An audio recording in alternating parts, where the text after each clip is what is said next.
making cars moves us. What moves you? Marine Corps Activity Guam is comprised of a small contingent of just 12 Marines that are here on Guam to build the foundations for the Guam buildup and establish relationships within the community ahead of the Marine relocation from Okinawa to Guam. Their commanding officer, Colonel Lawrence Locke, explains. The focus that we have within that unit itself is to do two things. One is to represent the equities of the Marine Corps as we go forth in this relocation process.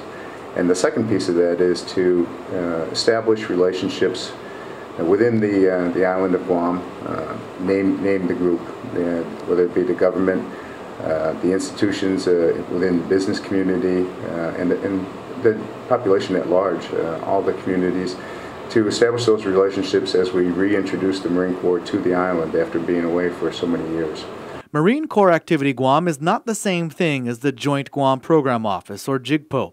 They do work closely together, but they have two different missions.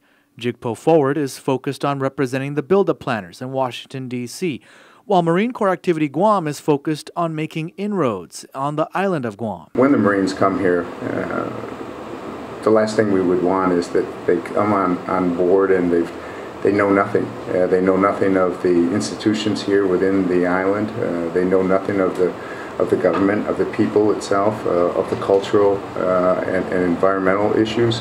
So we're here to establish those and to represent the equities of the Marine Corps as we go forward. Colonel Locke came to Guam from North Carolina last July, where he commanded an aviation depot. He came to Guam to replace Colonel Bob Lloyd. And after 33 years in the Marine Corps, he'll be leaving his position on Guam to retire later this year.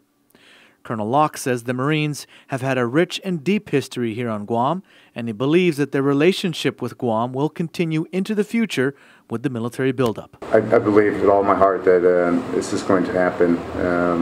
The President of the United States is committed to a rebalancing of forces, a focus to the Pacific for a variety of reasons, and all of them being correct, I believe.